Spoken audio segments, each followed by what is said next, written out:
Battle of the Beasts, Bigfoot vs. Yeti, is a Tubi original, and that alone got my attention for how much I love Tubi.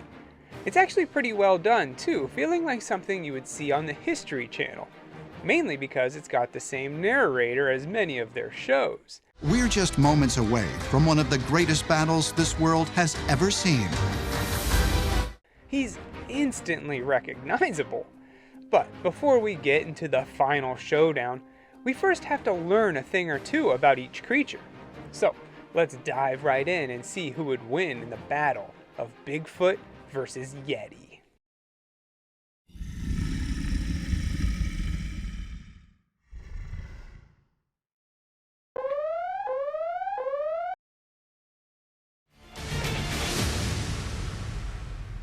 At first, the quote-unquote experts they've chosen for this documentary leaves a bit to be desired, choosing to interview comic book artists, podcast hosts, and sports announcers.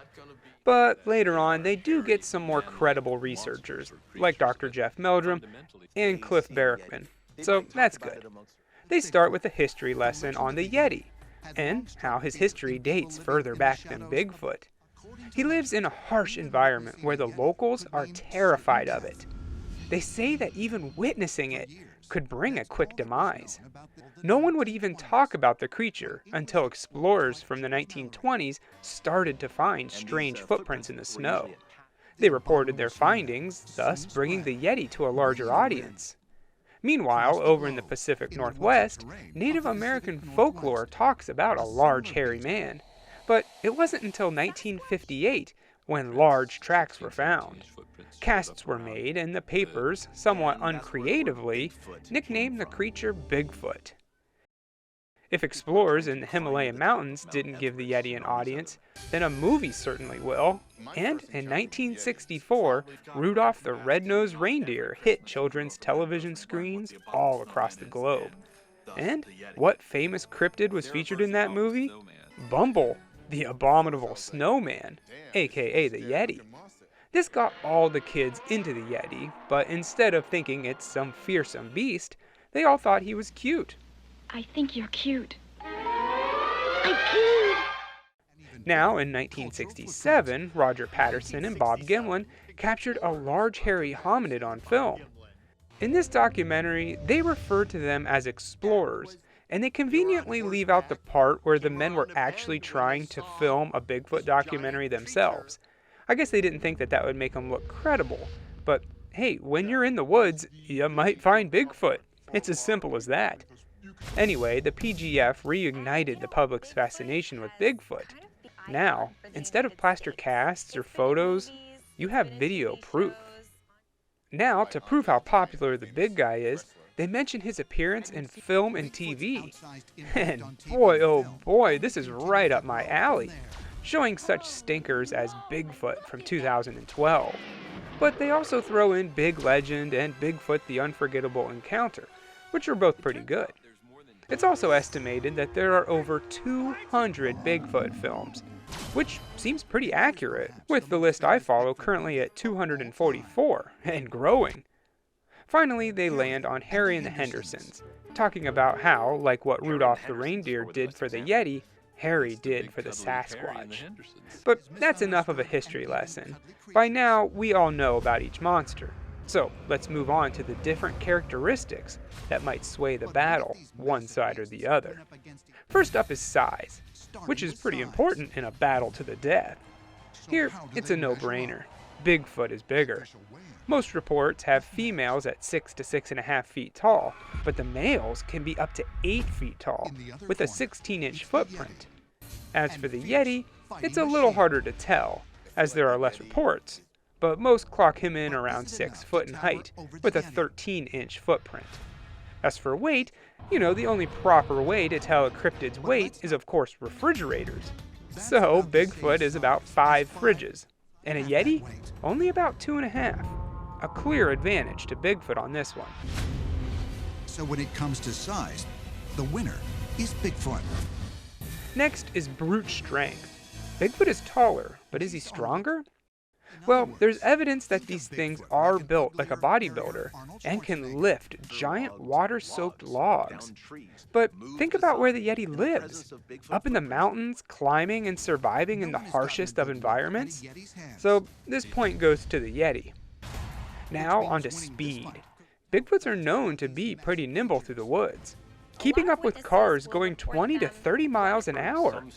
Eyewitnesses have seen them crossing a double highway in only 3 steps and scaling fences in seconds, using their arms to hurl their bodies forward. And what the heck is this?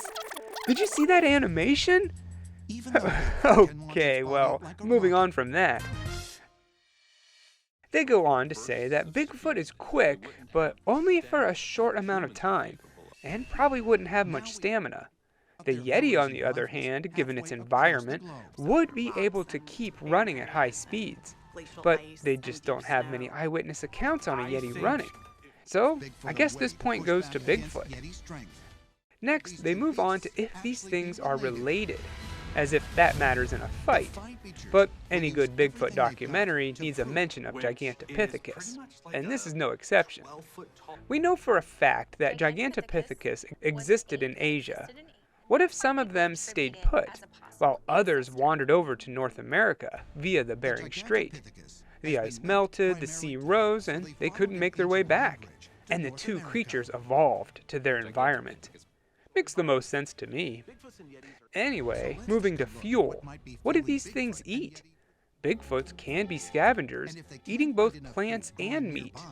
Some have reported seeing them eat out of their trash cans and actually putting the lid back on them like nothing even happened.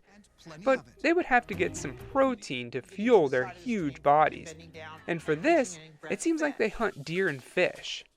As for the Yeti, there just isn't that much for him to eat up in the mountains, except maybe smaller animals, or maybe even others of its kind, like some chimpanzees have been known to do. They say here it doesn't matter what you eat, but how you get it, so the Yeti gets this point, which doesn't really make sense. If an emaciated Yeti fights a Bigfoot that just ate a deer, Bigfoot's gonna win. But, okay, I see where they're going with this. Each monster needs to have a point to make this a close and interesting battle. Now on to brains. Which one is smarter? Well, let's see. Yeti took the last point, so I guess this one's got to go to Bigfoot. Which makes sense. Bigfoots are known to communicate with tree knocks, and don't forget about the Ron Moorhead tapes, where you can almost hear language. Or maybe a Bigfoot's getting tickled. That's what it kind of sounds like.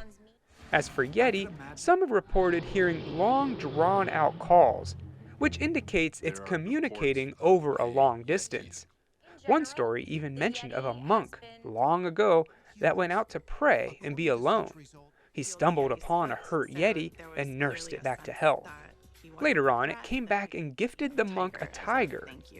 When the Bigfoot died, the monk went back and retrieved its skull and a hand, and now that's considered a religious artifact. But that doesn't really mean that the Yeti is smarter than a Bigfoot, so the point goes to our boy the Sasquatch.